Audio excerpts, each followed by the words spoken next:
नमस्कार, बहुत स्वागत है आपका और मैं हूं आपके साथ सुमित शर्मा। मध्य प्रदेश के लिए एक गुड न्यूज है। वो गुड न्यूज ये है कि मध्य प्रदेश को एक बार फिर से टाइगर स्टेट का दर्जा मिल गया है। जी हां, प्रदेश के जंगलों में बाघों की संख्या बढ़कर हो गई है 785, जो कि पूरे देश में सबसे ज्यादा है।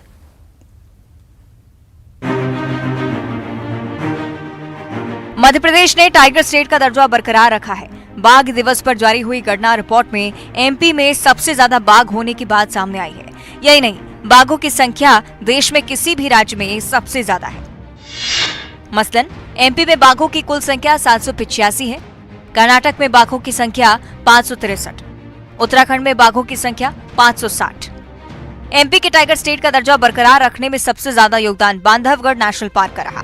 यहाँ बाघों की संख्या 165 हो गई। वहीं दूसरे नेशनल पार्क पर नजर डालें, कान्हा में 129, पेंच में 123, पन्ना में 64, सतपुड़ा में 62, संजय दुबरी में 20 बाघ हैं। टाइगर रिजर्व एरिया में कुल बाघों की संख्या 563 है, जबकि टाइगर रिजर्व एरिया के बाहर जंगलों में घूम रहे बाघों की 222 की संख्या है। टाइगर्स के आंकड़ों को जारी करते हुए केंद्रीय मंत्री भूपेंद्र यादव ने एमपी को बधाई दी। वहीं सीएम शिवराज ने भी ट्वीट कर प्रदेशवासियों को बधाई दी। देखिए, वानिकी के क्षेत्र में भी हम देश में सर्वोपरि हैं। हम टाइगर स्टेट हैं, लेकिन इसके साथ साथ हम तेंदुआ स्टेट भी हैं, घड़ियाल स्टेट भी हैं, गिद्ध भी हमारी यहां सबसे ज्यादा है और भेड़ियों की संख्या के मामले में भी हम अग्रणी हैं। मैं मध्य प्रदेश की 9 करोड़ जनता को प्रणाम करते हुए कहना चाहता हूं, हम हैं जिन्होंने वाइल्ड लाइफ को बचाने में महत्वपूर्ण रोल प्ले किया है। एमपी के साथ साथ ये देश के लिए भी गर्व की बात है। पूरी दुनिया के लिहाज से 70% बाघों की आबादी भारत में है।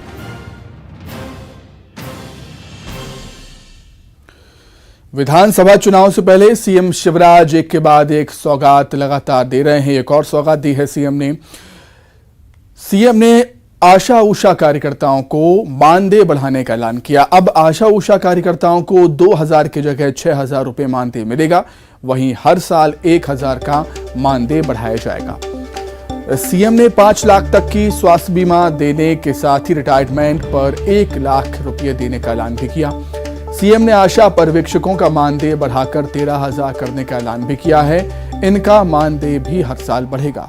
कोरोना महामारी में आशा उषा कार्यकर्ताओं के योगदान को सीएम ने याद किया और कहा कि ग्रामीण इलाकों में आशा स्वास्थ्य का पर्याय है। मैं जानता हूं कि जिस स्तर का आपका काम है, अब लगभग पूरा समय हमारा जनता के स्वास्थ्य की चिंता करके हुए गुजरता है और इसलिए 2000 रुपये का मानदेय ये काफी कम है। इसको बढ़ा के मैं 6000 रुपये करने के निर्देश देता हूं।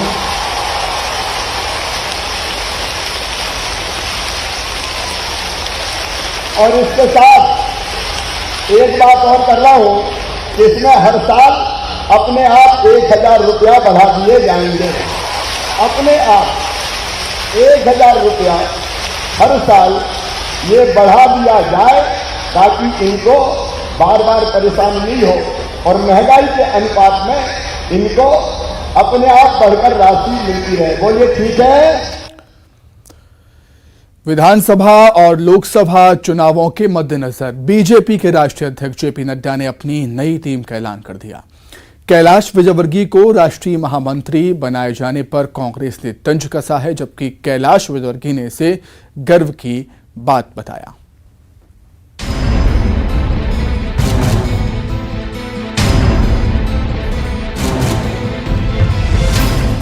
जेपी नड्डा ने अपनी नई टीम का ऐलान कर दिया है।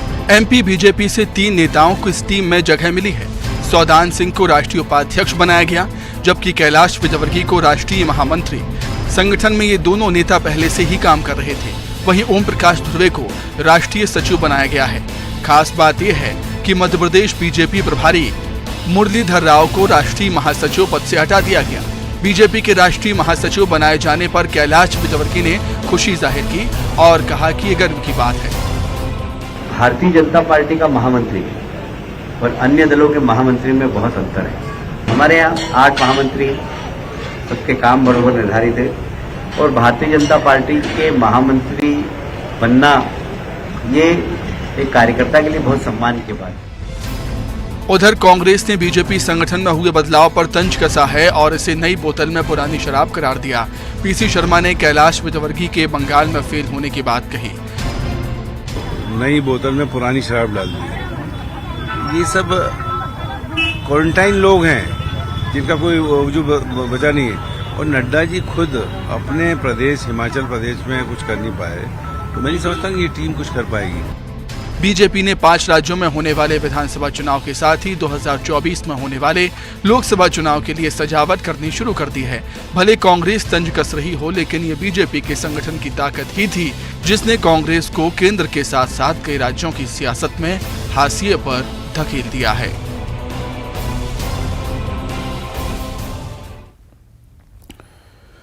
केंद्रीय गृह मंत्री अमित शाह कल फिर एमपी के दौरे पर आ रहे हैं। भोपाल में अमित शाह कुशाभाऊ ठाकरे कन्वेंशन हॉल में प्रेस को संबोधित करेंगे। वहीं इंदौर भी जाएंगे। वो इंदौर दौरे के दौरान वे भगवान परशुराम की जन्मस्थली जाना पाव जाकर दर्शन करेंगे और उसके बाद एमपी में होने वाले विधानसभा चुनाव को लेकर पूरे इंदौर संभाग के बीजेपी के बूथ पदाधिकारियों कार्यकर्ताओं को चुनावी मंत्र भी देंगे। इस कार्यक्रम में 50,000 से ज्यादा बीजेपी कार्यकर्ता नेता मौजूद रहेंगे। 50,000 लोग तो यहाँ पर आएंगे ही, जो कि हमने जिनको बुलाया है, पर यह संख्या और अधिक होने की भी संभावना है। और ये सब हमारी जो टीम बैठी हुई है यहाँ पर, इनकी मेहनत के कारण संभव हो पाया है। कुल 72 घंटे का समय था हमारे पास और इस 72 घंटे में ये पूरा कार्यक्रम करना एक चुनौती थी, पर हमारी टीम ने वो करके दिखाई है। केंद्रीय मंत्री ज्योतिरादित्य सिंधिया ग्वालियर के दौरे पर कई सामाजिक आयोजन में शामिल हुए। इस दौरान महावीर भवन कंपू में आयोजित खटीक समाज के प्रतिभा सम्मान समारोह में सिंधिया ने शिरकत की। जब सिंधिया खटीक समाज के प्रतिभा सम्मान समारोह में पहुंचे तो वहां खटीक समाज ने उनका अनोखे तरीके से स्वागत किया। खटीक समाज के पदाधिकारियों ने एक नन्हा बकरा सिंधिया को भेंट किया।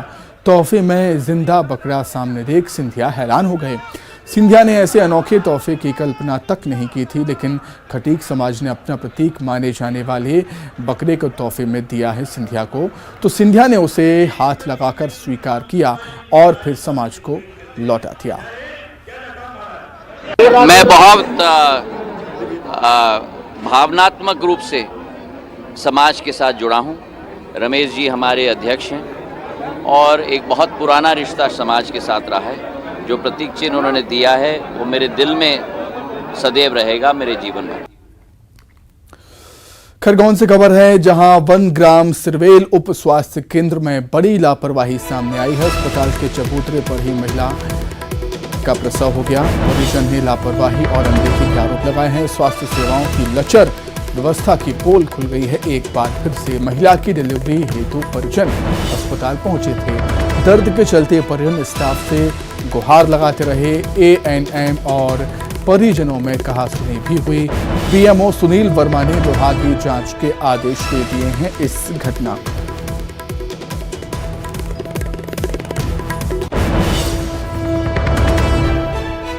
जो अस्पताल के बाहर हुई है ये बड़ी शर्मनाक घटना है और इस घटना की पुनरावृत्ति ना हो, इसीलिए इस प्रकरण की जांच करने के लिए मैं स्वयं प्रसूता महिला एवं बच्चों को लेने के लिए अपनी एम्बुलेंस से जो है सिरवेल जा रहा हूं। और मेरा आप सभी लोगों को ये आश्वासन है कि इस तरह की घटना की पुनरावृत्ति ना हो, इसके लिए मैं विभागीय कार्रवाई करूँगा। सतना में नाबालिग से दुष्कर्म के मामले में जिला प्रशासन ने सख्त रुख अख्तियार करते हुए आरोपियों के घर पर बुलडोजर चला दिया। आरोपी अतुल बढ़ोलिया और रवि चौधरी के घर को जमींदोज कर दिया गया। हालांकि इस दौरान अतुल के घर के सदस्यों ने विरोध जताया, लेकिन प्रशासन ने एक नहीं सुनी। कथित आरोपी अतुल के परिजनों ने अतुल को निर्दोष बताते हुए प्रशासन के सामने हाथ जोड़कर न्याय की गुहार लगाई और अतुल को साजिश के तहत फंसाने की बात कर निष्पक्ष जांच की मांग की है।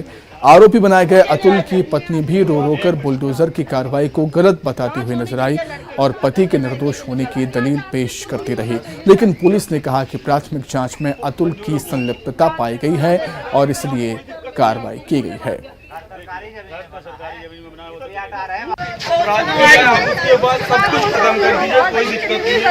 मेरे को न्याय चाहिए। मेरा लड़का जिस समय तो मेरा लड़का घर में था। हाथ जोड़ के निवेदन है मेरे साहब, न्याय नहीं मिलेगा। मेरा मैं डीएनए टेस्ट चलाता हूं और श्रीमान मुख्यमंत्री जी से निवेदन कर रहा हूं कि मेरे बच्चे को न्याय दिलाया जाए। तो मेरा बच्चा ड्यूटी में गया था, ड्यूटी से है, वहाँ से राहुल उनके साथ में है। राहुल के साथ था सर। और वो अतुल गौरी शंकर वहाँ का प्रभारी है, वो भी जानता है। अब मैं कहाँ जाऊँ बच्चों के लेके छोटा। अब बताइए सर, मैं कहाँ जाऊँ? मेरा घर बेघर कर दिया गया, छोटा वादा लड़का है, मैं कहाँ जाऊँ? मेरे बच्चे को न्याय दी जाए, न्याय चाहिए मेरे बच्चे को। उज्जैन की बड़नगर में पोस्टर को लेकर विवाद हो गया। पोस्टर पर लिखा है कि गैर सनातनियों का प्रवेश वर्जित है। कुछ दिन पहले भी उज्जैन में विवादित पोस्टर लगाए गए थे। इस पोस्टर के सामने आने के बाद प्रशासन अलर्ट हो गया है।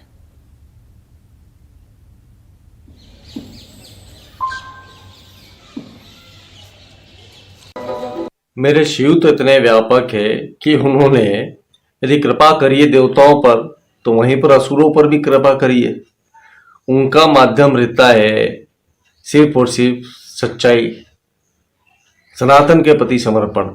किंतु यदि अन्य धर्म के लोग मेरे शिव के मंदिर में आ करके इस प्रकार की घटना करेंगे तो स्वाभाविक है कोई भी सनातनी हो वो आक्रोशित होगा। जबलपुर पुलिस ने नशे के सौदागरों पर अंकुश लगाते हुए बड़ी कार्रवाई की है। मुखबिर से मिली सूचना पर कार्रवाई करते हुए पुलिस ने पहले एक युवक को पकड़ा जो घूम घूम कर नशीले इंजेक्शन बेच रहा था। युवक से पूछताछ में पुलिस ने गोदाम और दुकान पर छापा मारा, जहां से 8 लाख रुपए के 7,400 नशीले इंजेक्शन मिले हैं।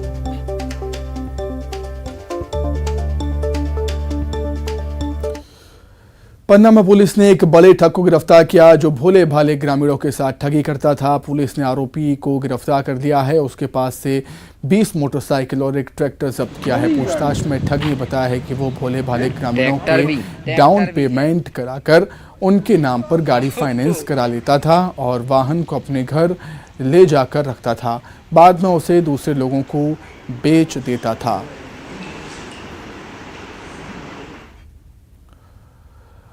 उज्जैन में जोरदार बारिश से नदी नाले उफान पर थे और इस दौरान कालूहेड़ा नारायणा मार्ग पर नाले की रपटे के ऊपर से तेज पानी का बहाव था, जिसे पार करने की जल्दबाजी में 2 छात्राएं बहने लगीं। तभी वहां से गुजर रहा एक युवक लड़कियों को पानी में बहता देखता है और फिर कड़ी मशक्कत के बाद दोनों को पानी से बाहर निकालता है। शाहजहांपुर जिले के पनवाड़ी गांव में रेलवे अंडरब्रिज पार करने के दौरान एक कार पानी में फंस गई और ये नाव की तरह तैरने लगी। गनीमत रही कि समय रहते कार सवार सभी लोगों को सुरक्षित बाहर निकाल दिया गया। वहीं धार के अमझेरा इलाके में तेज बारिश से जनजीवन अस्त व्यस्त नजर आया।